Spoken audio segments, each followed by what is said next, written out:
अगली जो टॉपिक हम लोग बात कर रहे हैं वो विरक के बारे में बात कर रहे हैं। किसके बारे में बात करें? विरक, है ना। क्या किसके बारे में बात करें? विरक। यह मनुष्य का प्रमुख उत्सर्जी अंग होता है। विरक जो है मनुष्य का प्रमुख उत्सर्जी अंग है ना।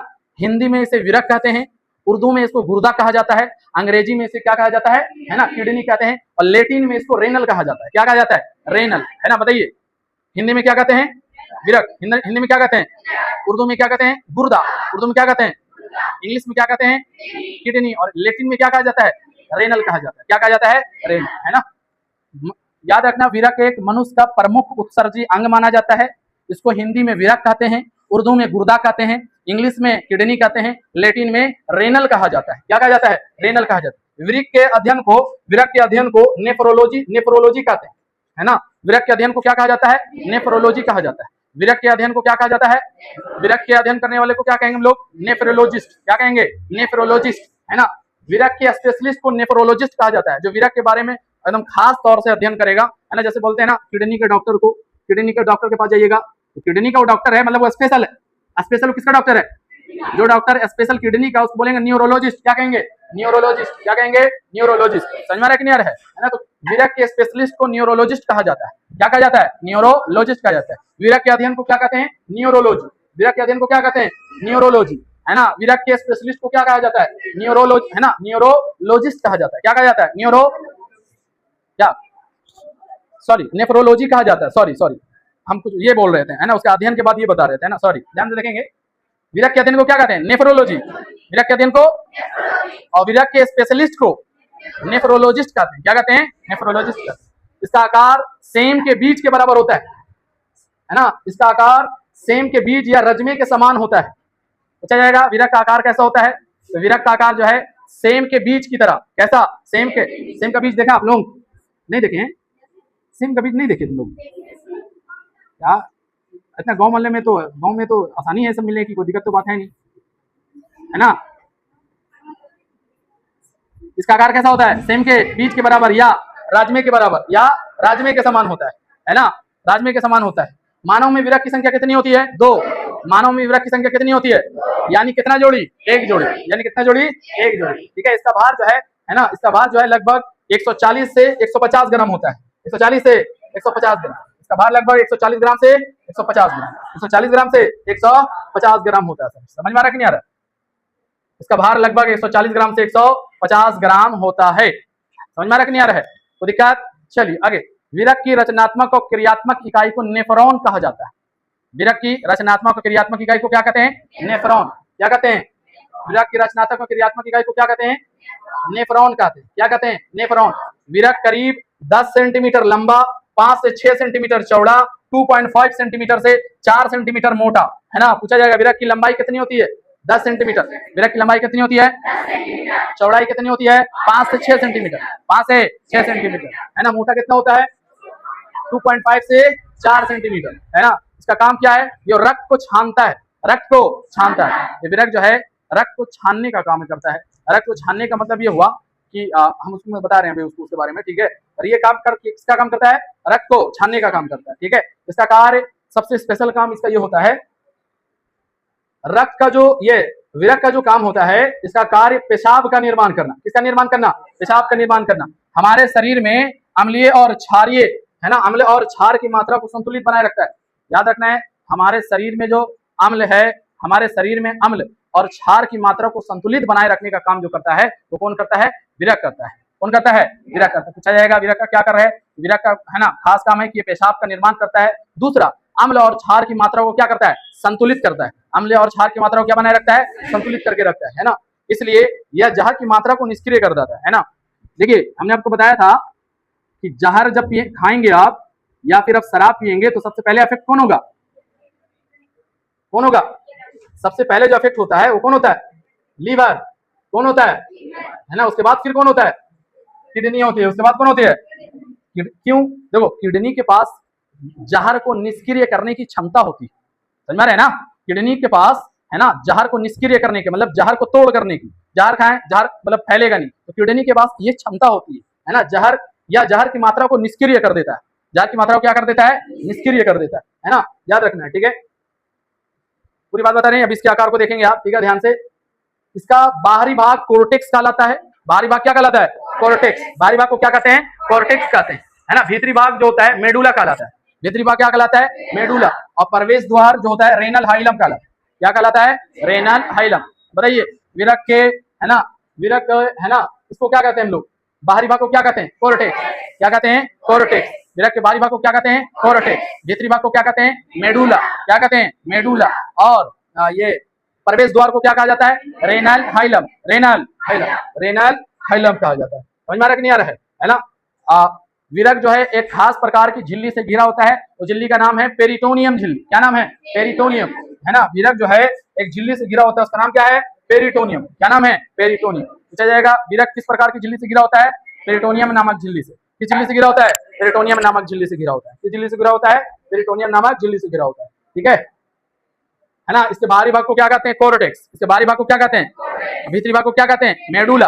और प्रवेश द्वार को क्या कहते हैं? Renal hilum. रेनल हाइलम, है ना। एक विरक में लगभग 10 लाख नेफ्रॉन होते हैं। एक किडनी में, एक विरक में 10 लाख नेफ्रॉन होते हैं। कितने नेफ्रॉन होते हैं? 10 लाख नेफ्रॉन होते हैं। एक विरक में कितने नेफ्रॉन होते हैं? 10 लाख नेफ्रॉन होते हैं। याद रखना है। प्रत्येक विरक बाहर से संयोजी ऊतक तथा आरेखित पेशियों से बना एक पतली कैप्सूल से ढका होता है ना। पतली कैप्सूल से ढका होता है। प्रत्येक विरक में सूक्ष्म लंबी कुंडली नलिकाएं पाई जाती हैं, जो नेफ्रॉन या विरक नलिकाएं कहलाती हैं। चलिए देखते हैं हम लोग कि विरक क्या कैसा होता है ना। उसके एक एक पार्ट क्या होते हैं और नेफ्रॉन क्या होता है, नेफ्रॉन का आकार कैसा होता है ना। चलिए हम लोग देखते हैं इस चीज को। ठीक है, चलिए सर, ये कुछ इसका आकार है, ध्यान से देखेंगे। इस चीज को क्या कहते हैं? ये हमारा क्या है? ये हमारा क्या है? किडनी। क्या है? किडनी। ये वाले भाग को क्या कहते हैं हम लोग? किडनी कहते हैं। मतलब क्या कहते हैं? विरक। इसकी संख्या हमने आपको खुद बताया था कितनी होती है? 2। इसकी संख्या कितनी होती है? 2 होती है। ये हमारा नेफ्रॉन है। ये क्या है? नेफ्रॉन। ये हमारी किडनी है, लेकिन इसका किडनी का इंटरनल पार्ट है, मतलब एक सिंगल वाला भाग है, वो कैसा होता है उसके बारे में। ठीक है, थोड़ा सा चलो इसके बारे में बात करते हैं। ठीक है, हमने आपको बताया किडनी के सबसे बाहरी वाले भाग को क्या कहा जाता है? कॉर्टेक्स। क्या कहा जाता है? कॉर्टेक्स कहा जाता है ना। क्या कहा जाता है? कॉर्टेक्स कहा जाता है ना, है ना। इस पॉइंट को, इसको जो कहा जाता है ना, इसको क्या कहा जाता है? इसको जो कहा जाता है रेनल कॉर्टेक्स। इसको क्या कहते हैं? है ना, इसको रेनल कॉर्टेक्स कहा जाता है। ये वाले भाग जो है ना किडनी का, ये वाला जो भाग है, इसको रेनल, है ना, पपीला कहते हैं। रेनल पपीला। क्या कहते हैं? रेनल पपीला कहते हैं, है ना। ये रेनल कॉलम होता है ना। फाइब्रस का, इस चीज को फाइब्रस कैप्सूल कहा जाता है। क्या कहा जाता है? फाइब्रस कैप्सूल, है ना। ये रेनल की जो है, रेनल, है ना, रेनल पेल्विस होती है। क्या होती है? Renal pelvis. ये हमारा यूरेटर होता है। क्या होता है? यूरेटर, है ना। और ये हमारी जो है, ये जो है रेनल वेन है। क्या है? रेनल वेन है। समझ में आ रहा है कि नहीं आ रहा है ना। हमने आपको बताया एक विरक में कितने नेफ्रॉन पाए जाते हैं? 10 लाख नेफ्रॉन पाए जाते हैं। कितने नेफ्रॉन पाए जाते हैं? 10 लाख नेफ्रॉन पाए जाते हैं। ये वाला भाग क्या है हमारा? इसी को नेफ्रॉन कहते हैं। देख रहे हो? अभी हम लोग इसके पूरे फंक्शन को ये समझेंगे। अभी हम आपके साथ सिर्फ ये बात कर रहे हैं कि इसका फिगर, इसका चित्र क्या होता है, कैसा होता है। अभी हम इसके फंक्शन के बारे में समझेंगे, ये काम कैसे करता है ना, है ना। इस टॉपिक में हम लोग समझेंगे ये काम कैसे करता है ना। किडनी है, आखिर किसी के पास आपने देखा है कि डबल किडनी है, एक किडनी खराब हो गई है तो एक किडनी आप निकाल दिए, एक किडनी पर इंसान जिंदा, एक किडनी पे भी जिंदा रहा जा सकता है। आपके शरीर में कितना किडनी होती है? 2। कितना जोड़ी? अरे एक खराब है तो एक पर भी काम चल जाएगा। एक पर भी, जैसे लालू यादव बिहार में जान रहे हो उनकी किडनी शायद खराब हो गई थी तो उनकी बेटी अपनी किडनी दे दी थी। एक किडनी पे भी काम चला जा सकता है। तो कैसे क्या होगा उसके पूरे फंक्शन के बारे में हम लोग बात करेंगे इसी टॉपिक में। ठीक है, ध्यान से देखेंगे। इस चीज को क्या कहते हैं? नेफ्रॉन। इसको क्या कहते हैं हम लोग? नेफ्रॉन। किडनी में इसकी संख्या कितनी होती है? 10 लाख। किडनी में इसकी संख्या कितनी होती है ना। ये किडनी का कुछ अंदर वाला भाग है। देख रहे हो? ये किडनी का कुछ कैसा भाग है? अंदर वाला भाग है, मतलब इंटरनली पार्ट से। देख रहे हैं कि नहीं देख रहे हैं, है ना। इसमें मेडुला कौन होता है? हमने बताया, मेडुला के बारे में बताया, है ना। देख रहे हो? मेजर कैलेक्स, है ना। रेनल पेल्विस कौन क्या होता है, इसमें इसका क्या फंक्शन है, उसको पूरी जानकारी के बाद, है ना, पूरी जानकारी के बाद हम इस पर काम करें, हम लोग बताएंगे। ओके, चलिए ध्यान सुनेंगे इसके बारे में। तो हम लोग कहाँ बात कर रहे थे सर? हम लोग बात कर रहे थे, है ना, विरक में। कहाँ बात कर रहे थे? विरक। चलिए अभी हम लोग इसके पूरे जानकारी को देख लेते हैं पूरी अच्छी प्रकार से। उसके बाद फिर इसके पूरे फंक्शन को समझेंगे कि हमारी किडनी काम कैसे करती है। आखिर ये खून छानती है तो कैसे छानती है ना। इसका काम जो है पेशाब का निर्माण, तो ये कैसे पेशाब का निर्माण करती है ना, क्या होता है, पूरी चीज के बारे में हम लोग जानेंगे। ओके, चलिए आइए, सबसे पहले जो हमने अभी किडनी के बारे में स्पेशल बेसिक कंसेप्ट जान रहे थे, बेसिक इंपॉर्टेंट जानकारी जान रही थी, चलिए उसको लेट्स रिवीजन करते हैं। ओके, ध्यान से चलो रिवीजन करो, कम ऑन। बताइए विरक क्या है? मनुष्य का एक प्रमुख उत्सर्जी अंग है। विरक क्या है? मनुष्य का एक प्रमुख उत्सर्जी अंग है। इसको हिंदी में क्या कहते हैं? विरक। क्या कहते हैं? उर्दू में क्या कहते हैं? गुर्दा। क्या कहते हैं? इंग्लिश में क्या कहते हैं? किडनी कहते हैं। लैटिन में क्या कहते हैं? है ना। बताइए विरक के अध्ययन को क्या कहा जाता है? नेफ्रोलॉजी। विरक के अध्ययन को क्या कहते हैं? है ना। विरक के स्पेशलिस्ट को क्या कहते हैं? नेफ्रोलॉजिस्ट। क्या कहते हैं? नेफ्रोलॉजिस्ट कहते हैं, है ना। इसका आकार कैसा होता है? सेम के बीज की तरह, सेम के बीज की, या कैसा? राजमा के समान होता है ना। मानव में विरक की संख्या कितनी होती है? 2। मानव में विरक की संख्या कितनी होती है? 2। यानी कितना जोड़ा? इसका भार कितना होता है? 140 ग्राम, है ना। 140 से 150 ग्राम लगभग, है ना, अबाउट में, है ना। विरक एक प्रकार की झिल्ली से गिरी होती है। झिल्ली का क्या नाम है? पेरिटोनियम। क्या नाम है? पेरिटोनियम, है ना। विरक की रचनात्मक और क्रियात्मक इकाई को क्या कहते हैं? नेफ्रॉन।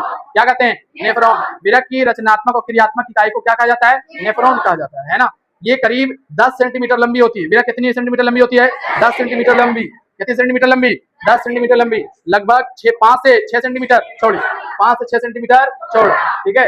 और 2.5 से 4 सेंटीमीटर कैसा होता है? मोटा, है ना। या क्या करता है? रक्त को छानता है ना। इसका कार्य क्या है? पेशाब का निर्माण करना। पेशाब का क्या करना? निर्माण करना। यह हमारे शरीर में कैसा होता है ना। यह हमारे शरीर में अम्ल और क्षार की मात्रा को क्या करता है? संतुलित करता है ना। जहर को निष्क्रिय करने का काम कौन करता है? किडनी। कौन करता है? किडनी। जहर को निष्क्रिय करने का काम कौन करता है ना। इसके, है ना, किडनी के सबसे बाहरी भाग को क्या कहते हैं? कोर्टेक्स। सबसे बाहरी भाग को क्या कहते हैं? कोर्टेक्स। भीतरी भाग को क्या कहते हैं? मेडुला। और प्रवेश द्वार को क्या कहा जाता है? Renal hilum. बताइए रेनल हाइलम सबसे अधिक अमोनिया होता है। पूछा जाएगा सबसे अधिक अमोनिया कहाँ होता है? Renal hilum. रेनल हाइलम, है ना, प्रवेश द्वार के पास सबसे अधिक अमोनिया होता है, ठीक है। विरक में लगभग कितने नेफ्रॉन होते हैं? 10 लाख नेफ्रॉन होते हैं। कितने नेफ्रॉन होते हैं? 10 lakh nephron. These are the something about, है ना, these are the something about kidney. ये सब कुछ ऐसी बेसिक कंसेप्ट है, बेसिक जानकारी है जो हम आपको बात कर रहे थे।